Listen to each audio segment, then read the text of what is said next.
Hello everyone! Welcome to my YouTube channel, Yvonne Bautista, ang tenderang vlogger. So, eto bali yung year-end review ko.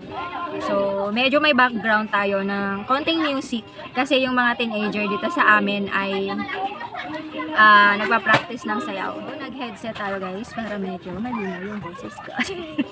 So, hindi lang si YouTube ang merong year-end review. Ako ay for the first time gagawa ako ng year-end review kasi feeling ko ang daming nangyari sa akin nitong 2020. Hindi lang siguro sa akin kundi para sa ating lahat. Kasi alam natin na ang pandemic ay dumating nitong March 2020.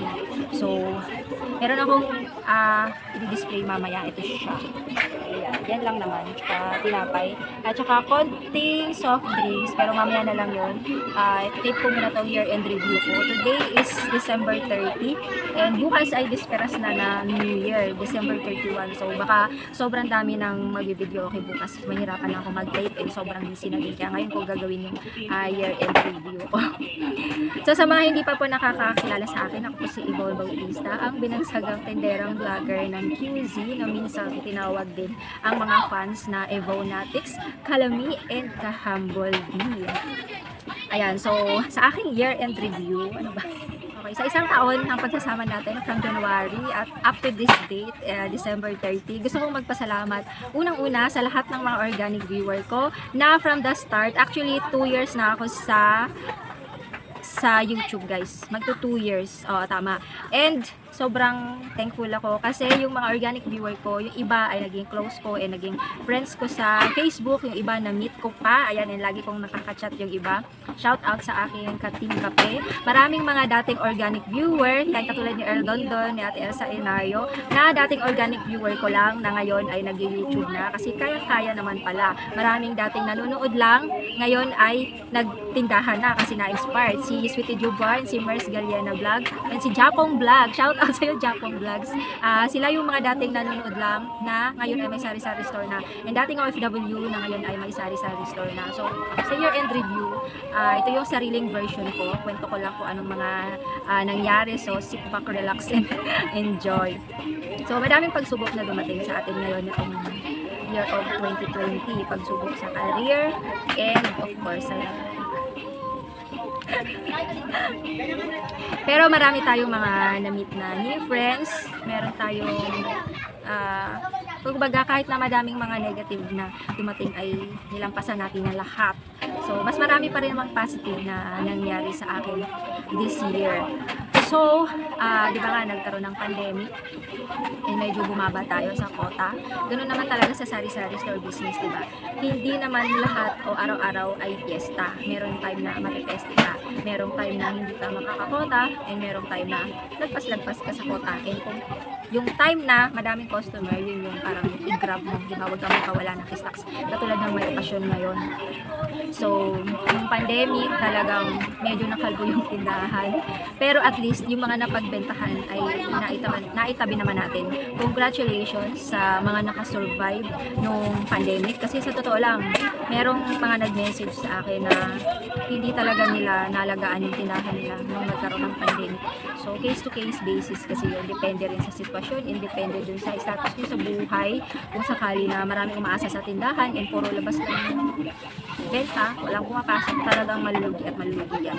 Pero para sa akin, maswerte kami kasi itong tindahan na to, ito lang yung bread and butter talaga namin. As in, wala kami ibang kinukuhanan na panggastos.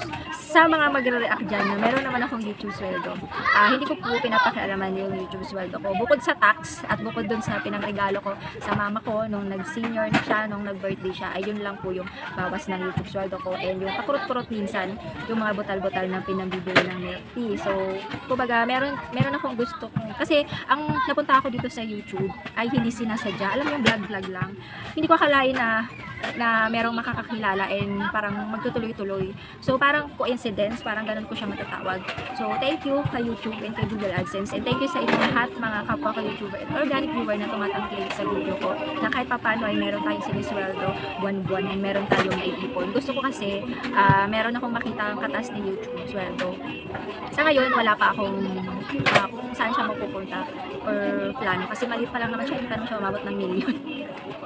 So, steady lang muna siya doon. Basta sobrang thankful ako. Dito naman sa sari-sari store, ang katas naman niya ay doon sa napupunta sa pagkain. Ay ngayon parang unti-unti ako nagigib back sa mga relatives.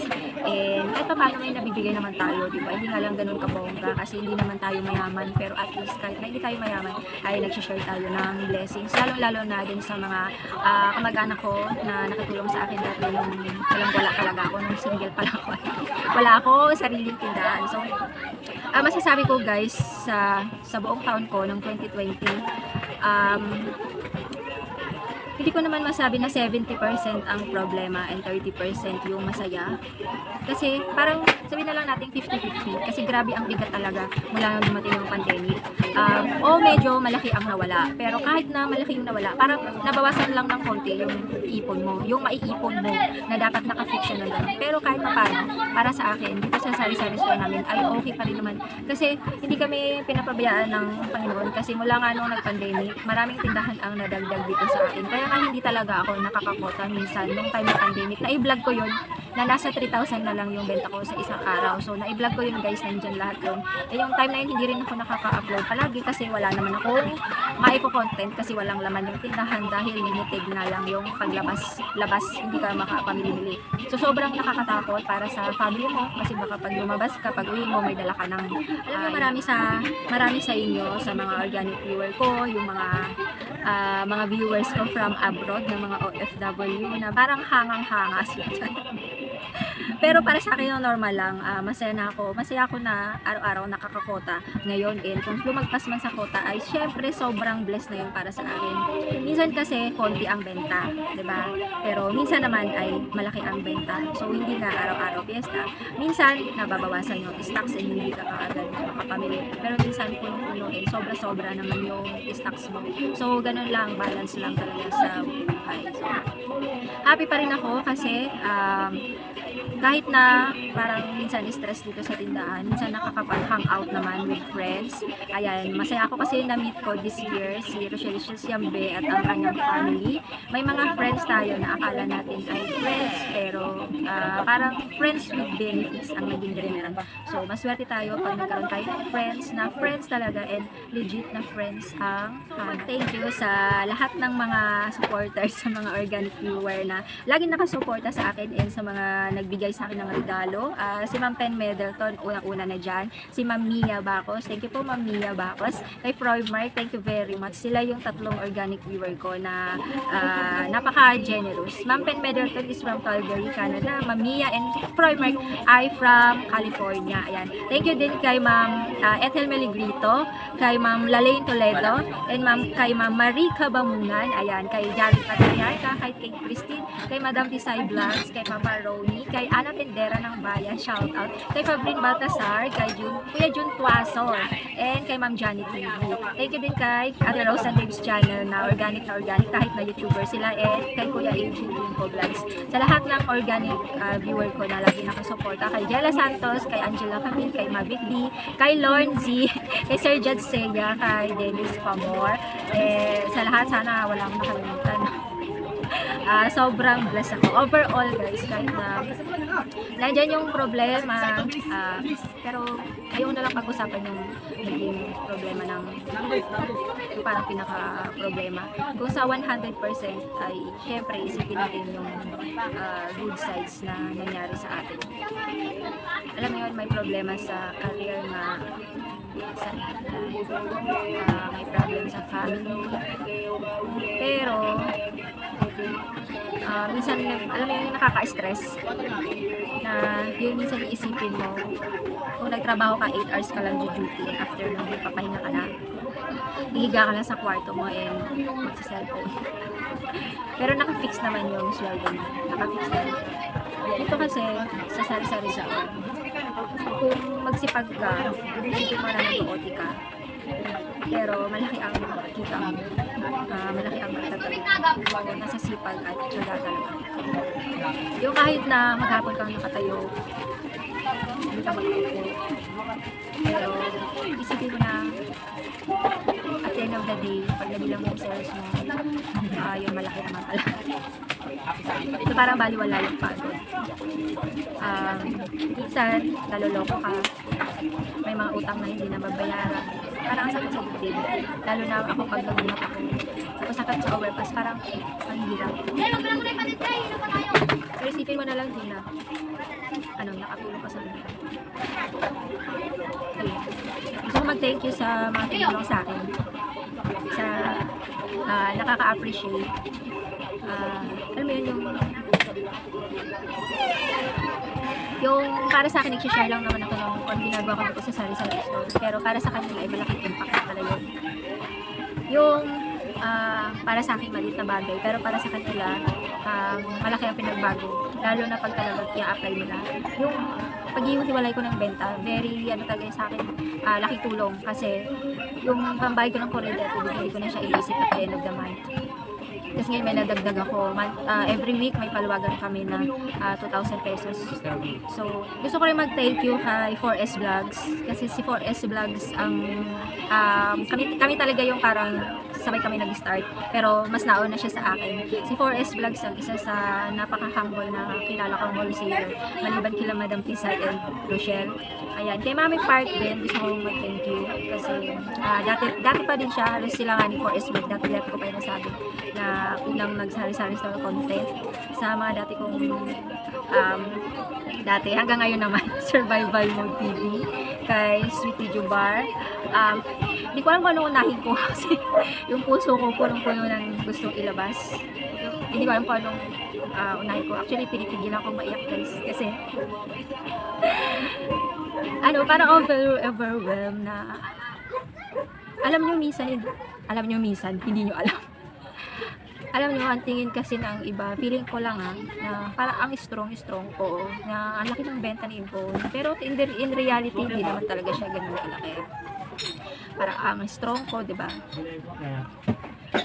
Pero, ilang tao lang yung nakakaalam ng totoong ako. Piling-pili lang yung nakakaalam ng kung ano yung pinagdaanan ko. Hindi ko naman pwedeng i-vlog yung mga makakapag-down, makakapagpahina sa inyo. Siyempre, gusto ko ipupush kayo.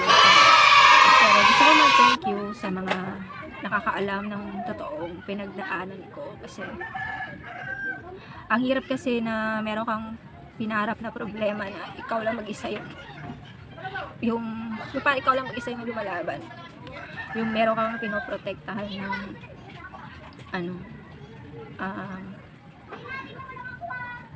ng paano ko ba sabihin? So yun lang, alam nyo na kung sino kayo, yung mga sa likod ng na tumulong sa akin. Ang pinaka ko ay hindi talaga madali mabuhay guys. Kung ang problema may pagkain lang sa araw-araw, ay maswerte ka pa din. Kung kumakalamang sikmura mo, maswerte ka pa din. Kasi yung iba na sa ospital, hindi lang pagkain yung problema, pati yung health nila and yung bayarin sa ospital. So, ikaw, kung tingin mo ay sobrang down ka na, isipin mo lang ako. Isipin mo lang si Yvonne Bautista. Hindi mo alam kung anong pinagdaanan ko, pero kinaya ko. Nakaya ko. So, ilang araw na lang ay January 1 na 2021. Kung pwede lang lahat ng problema iwanan sa 2020 at kalimutan ng lahat. Kung pwede lang pagka January 1 ay okay na. Yung minsan, sobrang bigat ang nararamdaman mo. Gusto mo sumigaw. Kayong feeling mo pagka sumigaw ka ay mawawala yung problema mo. Alam mo yung ganun? Naranasan mo ba yun? Na-experience mo ba yun? So kung na-experience mo na yun, na-feel mo na yung naramdaman ko. Yung pang sa sobrang inis mo, naghaluhalo na lahat ng emotion. Gusto mo na lang isingaw yung problema mo. Yung magtago ka sa kwarto na iyak mo lahat sa kwarto, tapos paglabas mo, smile ka ulit na parang walang nangyari. Yung gusto mo sumigaw, na pag sumigaw ka, mabubula-bula yung kapitbahay mo, pero yung problema hindi naman nawawala. Yung magmukha ka sa kwarto, na iiyak mo buong yung parang Tapos paglabas ko, maliwanag na wala nang problema. Sana pwede ganun sa 2021.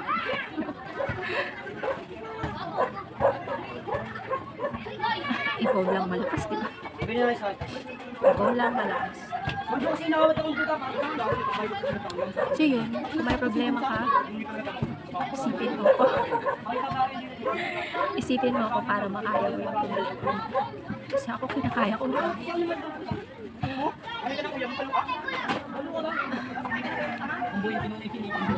Kinakaya ko kahit parang ang hirap. Sobrang hirap talaga nito 2020 guys. Yung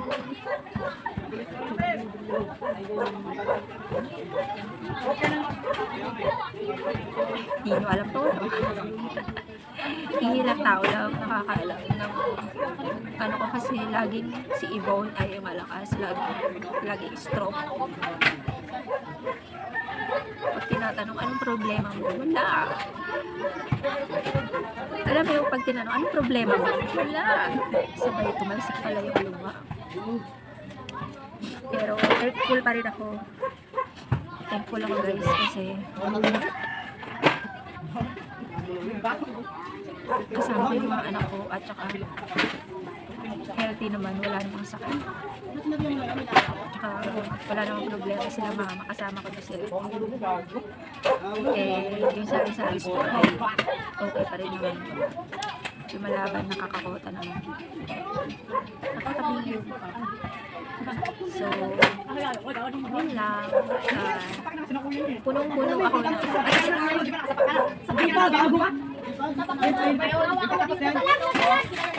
Punong-puno ako ng pasasalamat sa puso ko. Kasi yung mga nagbibigay sa akin kahit na maliit na bagay, na-appreciate ko yun. Gusto ko pag-thank you kay Rochelle na laging nandyan. Na minsan hindi na ako nagsasabi ng problem sa kanya kasi pag niyak ako, may iyak din siya. So mag-thank you kay ikaw, Iman. Sa lahat ng organ viewer na nagmamahal sa akin. Ate ko.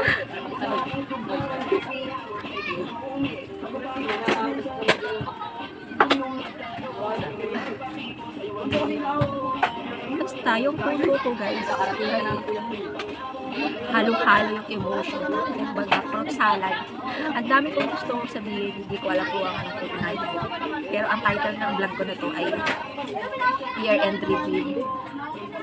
So, sana okay ang lahat sa atin ngayong January 2020. And good luck sa atin ngayong New Year. Walang tulugan. And sana lahat ay happy. Maraming salamat sa nag-follow sa akin sa FB ko, sa Instagram ko. Isa-isa ko pa ang YouTube channel, Yvonne Bautista Vlog. Sana supportahan niyo ako kapag gumawa ko ng bagong YouTube channel. Yvonne lang ang malakas. So, see you next year. Signing off. Signing off. See you next year. Yvonne Bautista, ang pinagderang vlogger ng Tuesday. Thank you.